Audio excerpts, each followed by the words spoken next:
예, 본문 중심으로 큰 빛 예수, 큰 빛 예수 이런 제목으로 말씀 전하겠습니다. 지금은 대림절 기간이에요. 대강절이라고도 합니다.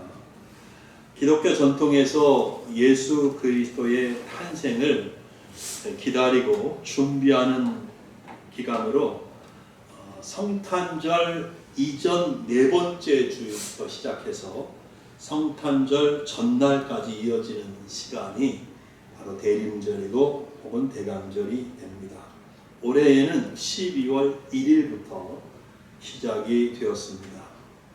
이 대림절 기간에 기독교인들은 영적으로 준비하고 마음을 새롭게 하면서 예수님이 오심을 묵상합니다.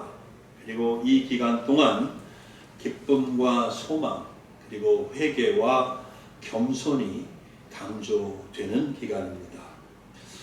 근데 우리가 속한 대한예수교 장로회 합통 측 우리 교단은 이 기간을 그렇게 강조해서 지키지는 않습니다. 근데 제가 올해에는 이 다가오는 성탄절을 앞두고 예수님께서 이 땅에 오신 것이 얼마나 큰 은혜인지 얼마나 큰 축복인지 본문을 통해서 생각을 해보고 싶었습니다. 이 시간을 통해서 대림절이 갖는 취지대로 우리의 마음속에 기쁨과 소망이 생기기를 바라고 또 동시에 겸손히 회개하는 마음으로 성탄절을 맞이하는 우리 교회 모든 성도님들이 되시기를 예수님의 이름으로 축복합니다. 성경에서 예수님을 상징하는 표현들이 많지요. 그 중에 하나가 바로 빛입니다. 빛. 예수님이 빛이심을 특히 사도 요한이 많이 강조하고 또 여러 번 그의 서신서에 언급을 했습니다. 요한복음에서도 마찬가지인데요. 제일 먼저 요한복음 1장 4절에 보면 그 안에 생명이 있었으니 이 생명은 사람들의 빛이라 이렇게 말씀이 되어 있고 요한복음 1장 9절에는요. 참빛 곧 세상에 와서 각 사람에게 비추는 빛이 있었나니 라고 되어 있습니다. 예수님은 자신이 직접 세상의 빛이라고 말씀하신 적도 있습니다. 요한복음 8장 12절인데요. 예수께서 또 말씀하여 이르시되 나는 세상의 빛이니 나를 따르는 자는 어둠에 다니지 아니하고 생명의 빛을 얻으리라 말씀하셨습니다. 이 외에도 구약 성경에도 또 다른 복음서에도 바울 서신에도 예수님이 빛이심을 말하고 있는 구절은 너무나 많습니다. 그래서 우리가 오늘 함께 읽은 본문도 마찬가지죠. 예수님은 이 땅에 오셔서 세상에 빛을 비추셨습니다. 이 말은 무슨 말입니까? 예수님이 오시기 전에 이 세상에는 빛이 없었다는 말입니다. 즉, 이 세상은 어둠 가운데 있었다. 그런 의미죠. 본문 15절과 16절을 보시기 바랍니다. 제가 읽어드리겠습니다. 스불론 땅과 납달리 땅과 요단강 저편 해변길과 이방의 갈릴리여 흑암에 앉은 백성이 큰 빛을 보았고 사망의 땅과 그늘에 앉은 자들에게 빛이 비추었도다. 빛이 없도다. 그렇게 말씀하고 있습니다. 본문 13절에 예수님께서 나사렛을 떠나 스불론과 납달리 지경 해변에 있는 가버나움에 가서 사셨다. 이렇게 기록되어 있죠. 옛날 이제 여호수아와 이스라엘 지파들이 가나안 정복 전쟁을 벌이잖아요. 하나님이 약속한 땅을 차지하는 겁니다.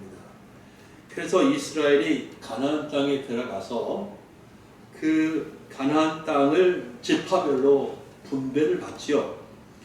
그때 스불론 지파와 납달리 지파가 분배받은 땅이 바로 지금 예수님 당시의 그 땅인데, 그때 땅을 분배받았지만 이 두 지파는 가나안 족속을 완전히 밀어내지를 못했었습니다. 자연히 남아있는 가나안 이방 족속들과 살면서 서로 결혼을 하면서 피가 섞였고요. 그리고 자연히 그 이방 문화의 영향을 받게 되었던 거지요.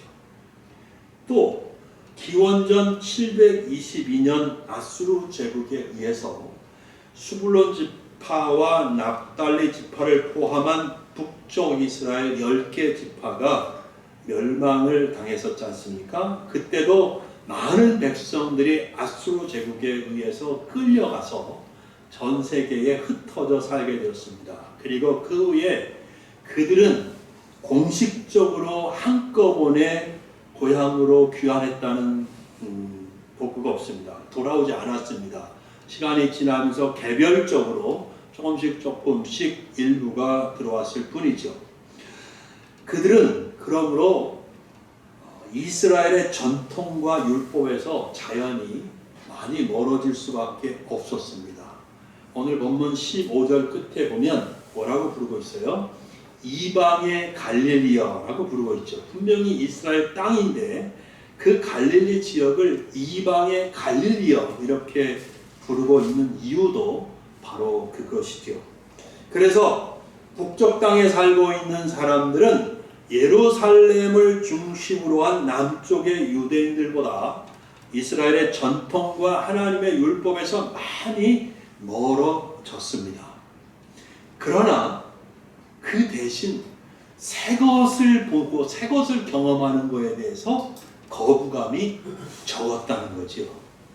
그래서 예수님이 오시고 예수님을 통해서 복음이 증거될 때 이 복음을 받아들이는 면에서도 훨씬 유연할 수 있었습니다. 여러분, 예수님의 제자들은 거의 다가 어디 출신인 줄 아세요? 여기 이 북쪽 출신이에요. 갈릴리 가버나움 지역의 북쪽 출신이었던 것도 그래서 이해가 되는 거죠. 예수님의 존재를 많이 거부감 없이 잘 받아들일 수 있었던 겁니다. 자, 어쨌든 이렇게 북쪽에 속한 스불론 땅과 납달리 땅은 영적으로 어둠의 땅이었다, 이렇게 말할 수 있는 거예요. 예수님은 그래서 이 지역에 가서 제일 먼저 선포합니다. 뭐라고요? 오늘 본문 17절에 회개하라, 천국이 가까웠느니라, 이렇게 복음을 제일 먼저 외쳤던 것입니다. 자, 이것은 여러분 어떤 의미가 있는 것일까요? 바로 예수님이 오신 것은 복음이고, 복음은 이 캄캄한 어두운 세상에 빛을 비췄다, 그런 의미가 되는 것입니다. 성경은 이와 같이 예수님이 오시기 전 사람들은 어두운 세상 가운데 있었다, 이렇게 말하고 있습니다. 다시 한번 16절 보면 흑암에 앉은 백성이다, 이렇게 표현하고 있고요. 또 사망의 땅과 그늘에 앉은 자들이다, 이렇게 되어 있기도 합니다. 이 표현들이 의미하는 바가 무엇이겠습니까? 당연히 해가 뜨지 않았다는 의미가 아니에요. 그 지역에 해가 없었다, 그런 뜻도 아닙니다. 무슨 의미겠어요? 영적인 의미에서 그들은 캄캄함 속에, 어둠 속에 갇혀 있었다라는 말이 되는 거지. 여러분, 무슨 말인지 이해가 되시나요? 자, 그럼 여러분, 성경에서 우리가 이 본문을 잘 이해하려면 어둠이 상징하는 바가 무엇인지, 알 수 있다면 훨씬 더 복음이, 오늘 본문이 잘 이해가 됩니다. 자, 여러 가지 의미가 있는데요, 다 연결이 되어 있습니다. 그래서 성경에서 어둠은 제일 먼저 말씀드릴 수 있는 것은 죄와 악을 상징한다. 어둠은 죄와 죄와 악을 상징한다. 이렇게 말씀드릴 수 있어요. 요한복음 3장 19절입니다. 그 정죄는 이것이니 곧 빛이 세상에 왔을 때 사람들이 자기 행위가 악함으로 빛보다 어둠을 더 사랑한 것이니라. 이렇게 말씀하셨습니다. 예수님의 이 말씀에서 사람들의 행위가 악한 것과 그들이 어둠을 더 사랑했다라는 것을 같은 의미로 보고 있다는 것을 알 수 있습니다. 또 어둠은 하나님과의 분리를 뜻합니다. 어둠은 하나님과 분리되었다, 이런 뜻을 가지고 있습니다. 이사야서 59장 2절에 보면 오직 너희 죄악이 너희와 너희 하나님 사이를 갈라놓았고 너희 죄가 그의 얼굴을 가리어서 너희에게 듣지 않으시게 함이니라. 이렇게 말씀합니다. 앞에서 어둠이 죄악을 상징한다고 했는데요, 이 말씀에 의하면 바로 그 죄가 하나님과 사람들 사이를 갈라놓았다는 사실을 알 수 있습니다. 또한 어둠은 영적 무지를 의미합니다. 영적으로 무지함을 의미합니다. 에베소서 4장 18절이 그 사실을 일러주는데요, 그들의 총명이 어두워지고 그들 가운데 무지함과 그들의 마음이 굳어짐으로 말미암아 하나님의 생명에서 떠나 있도다. 이렇게 말합니다. 하나님과 분리되어 있기 때문에 사람들은 당연히 영적으로 무지하지요. 영적인 세계에 대해서 전혀 알지를 못한 상태에 있습니다. 네 번째로 어둠은 하나님의 심판을 상징하는 단어가 됩니다.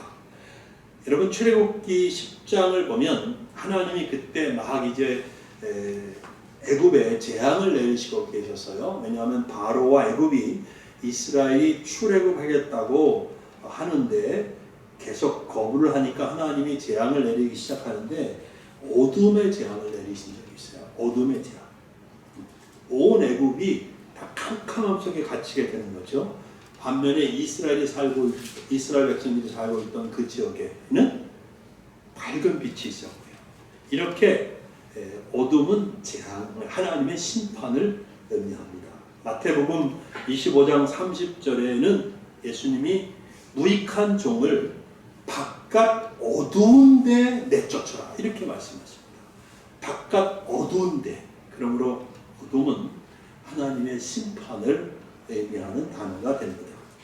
마지막으로 성경에서 어둠은 죄와 하나님과의 분리, 영적 무지, 하나님의 심판으로 인한 시련과 고난을 피할 수 없는 상태. 성경에서 어둠은 시련과 고난을 피할 수 없는 상태를 의미합니다. 시편 23편 4절에 사망의 음침한 골짜기라는 표현이 있지 않습니까? 결국 어둠에 처해 있는 사람들은 두려움 속에서 고난을 겪으면서 살아갈 수밖에 없다는 것이죠.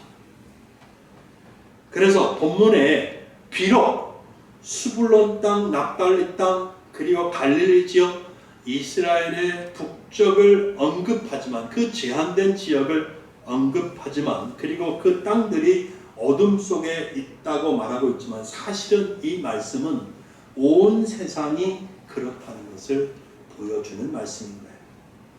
온 세상은 하나님을 모른 채 죄악이 가득했고 심판만이 남아있는 아무런 소망이 없는 상태에 있었다는 것이죠.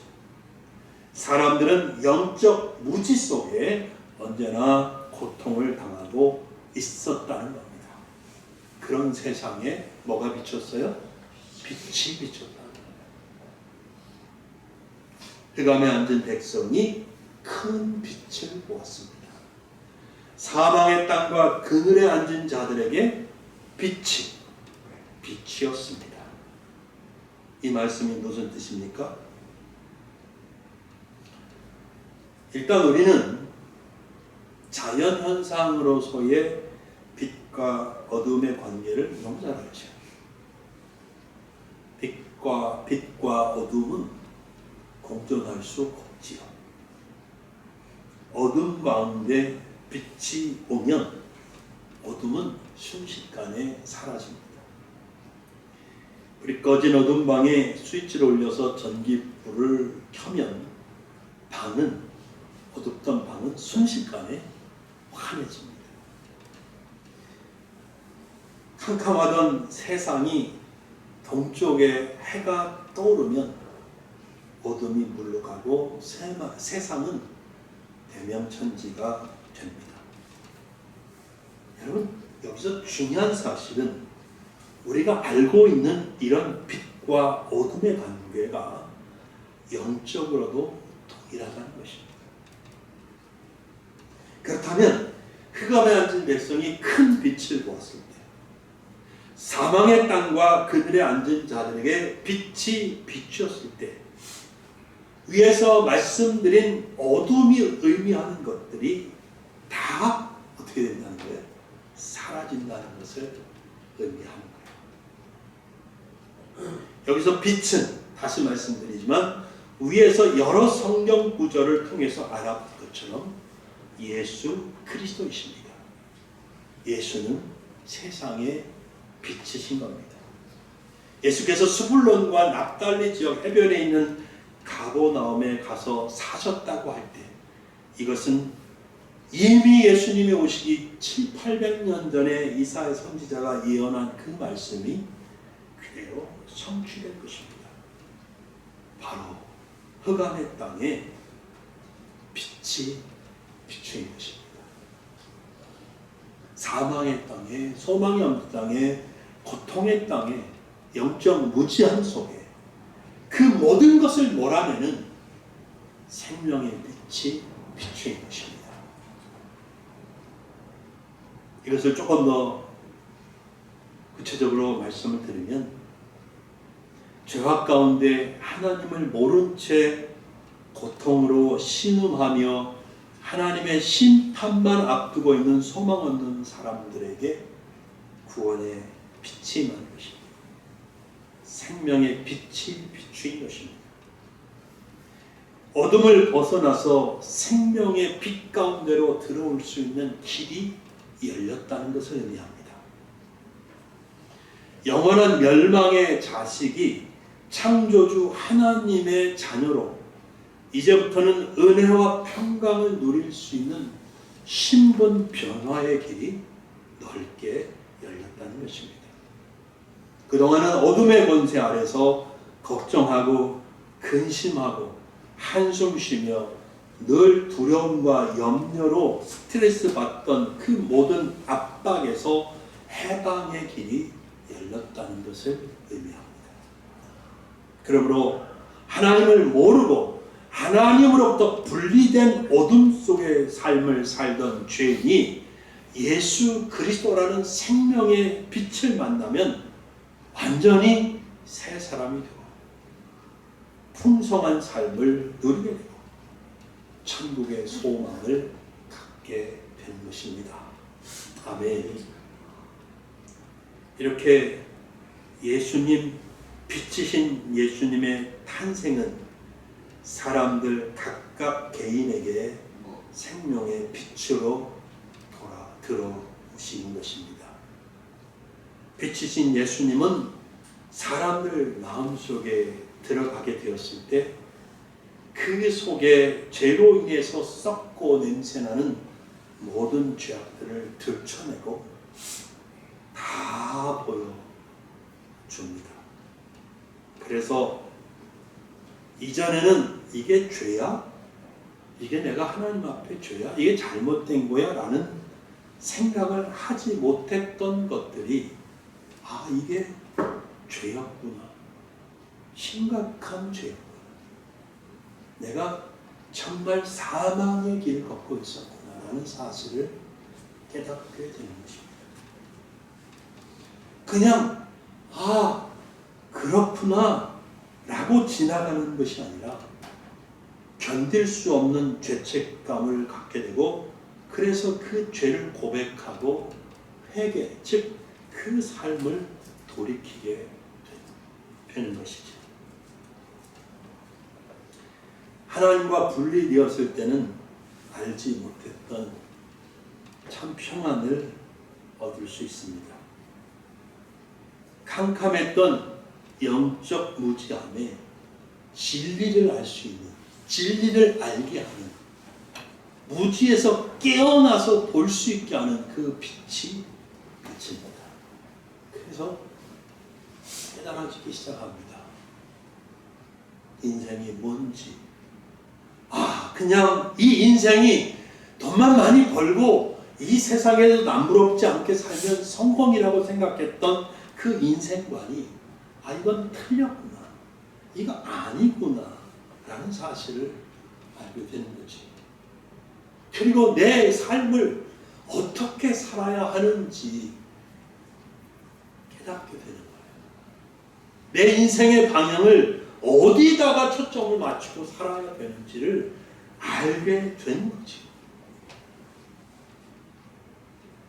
그래서 혹 여러분 가운데 이렇게 교회에 오시고 예배드리고 하지만 아직도 내 인생의 목적이 그저 돈 많이 벌고 잘 먹고 잘 사는 거, 거기에 초점이 맞춰져 있다고 한다면 저는 감히 말씀드리건데 예수님 모르는 거예요. 기독교 신앙이 뭔지 모르고 있는 거예요.